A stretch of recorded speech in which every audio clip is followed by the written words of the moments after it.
Yo, what's going on, everybody? And as you see, Dragon Ball Sparking Zero has released a new DLC pack. I believe this is the third DLC pack. Basically following the end of the Dragon Ball Daima series, we got new Super Saiyan 4 Goku Kid. We got Super Saiyan 3 Vegeta. I believe we even got Majin Do. I'm trying to say his name right, Majin Do, because Majin Ku we got in the last one. But as you can see, like these characters are really cool. And if you've been watching the show and if you've been watching the Dragon Ball Sparking Zero trend, then you kind of already knew that this was going to happen.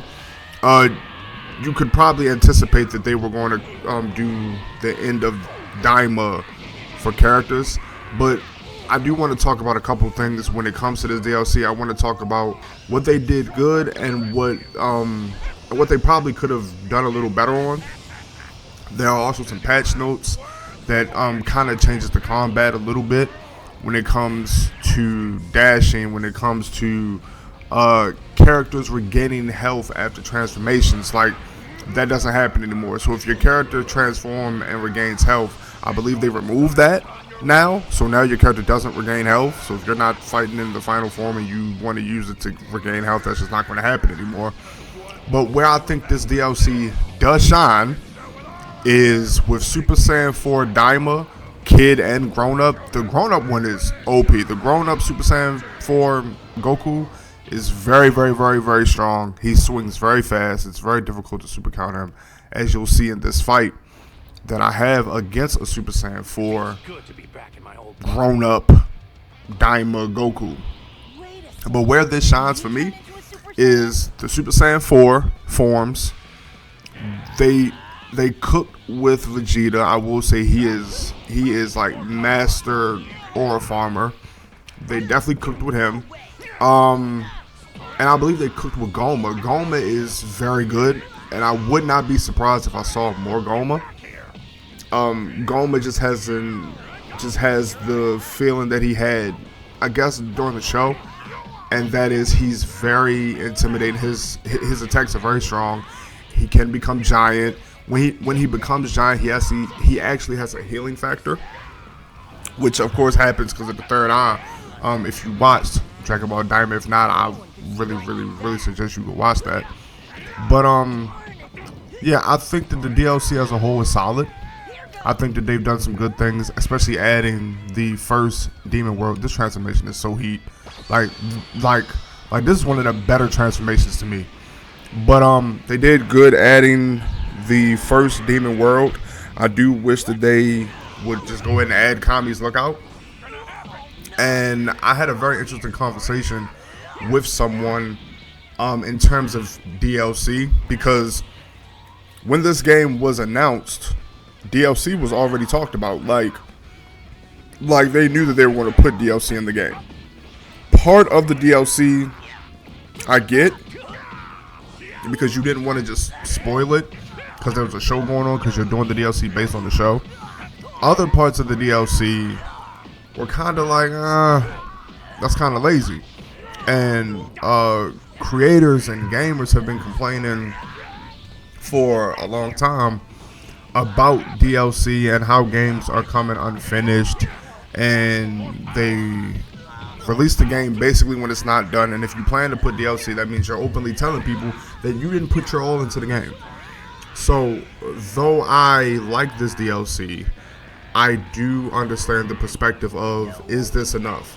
Now, I'm not here saying that this is the last DLC. I'm not here saying that more DLC won't pop up. But what I am saying is that we as consumers, we as gamers, have to change, because the companies are not going to change as long as we buy the games. And I know this is probably going to go in one ear out the other.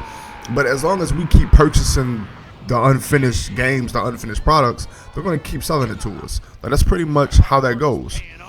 So, apart from a game like Dragon Ball Sparking Zero that had DLC, basically announced, basically saying, hey, we're not gonna we're not giving you a finished product. We're giving you the game basically half done. And we're just going to add more things, add more people, add more stages. We have yet to see Super 17 from the GT series. However, you have all the other important people from that series, which is still kind of weird. I don't know if they own the rights to Super 17. I don't know if they want to make him non-canon in the GT or something. But I don't. But that's one of the things that people have been wanting. I think that when it comes to the DLC, when it comes to Sparking Zero's DLC, I will say where it lacked is when it comes to stages. Like, people have been wanting more stages. Like, yes, we want the characters, but we also want the stages. Like you added the first Demon World, which is one of the biggest stages on the game. Actually, it might be the biggest stage on the game. You can destroy parts of it. You can go so far below the stage. You can destroy all those white like pillar things that you see in the back. Like it's a lot of room to move. So I just feel like, as Dragon Ball Sparking Zero should be, in order for the game to be great, you have to, you have to take into account the bar that you're trying to reach, and that is of BT3. BT3 had the stages, it had the character variety. Oh my god, the character variety was vast. Oh yeah, I lost this fight. But what I be trying to think in my head is, okay, why is it that they haven't given stages? Is it a rendering thing? Is it a rendering issue? Is it because you're trying to create games that are like new? Like, is it hard to render? Is it hard to put into the modern era? Well, obviously not, because you did it with a couple stages.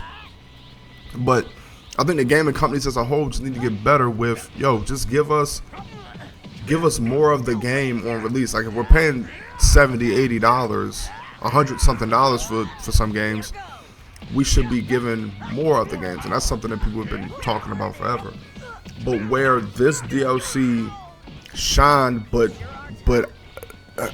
where this DLC shined, the characters are good, they're fun, but you're not retaining the audience, which begs the question: is it enough? Like, is DLC for games like this, specifically anime games, where we know anime games do not have a long lifespan, is it enough to sustain? You feel what I'm saying? Like, is it enough for us to focus on and have fun with for a long period of time? Is it enough? Because if it's not enough, then Sparking has kind of survived its first year.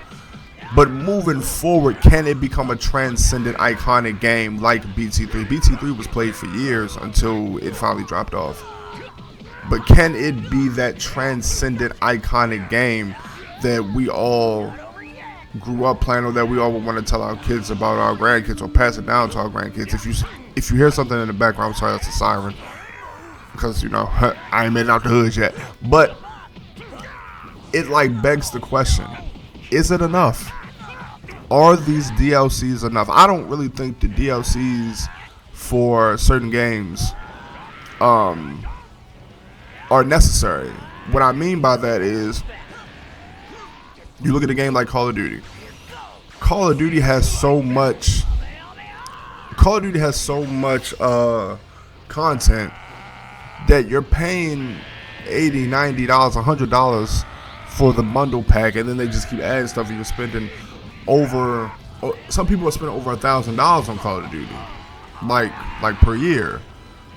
But is it enough? Is it worth it? I think we all need to ask that question of, is it enough? Like, are these DLCs enough? Are the games that we're playing today enough?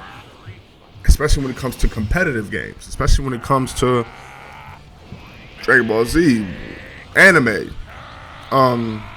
For me, I think the safest thing for anime games is to stop releasing games half because the anime game lifespan already doesn't last long. But anyway, that's my question to you all. Is it enough? But I'll catch you guys on the next one. Peace. But I've still got a ways to go.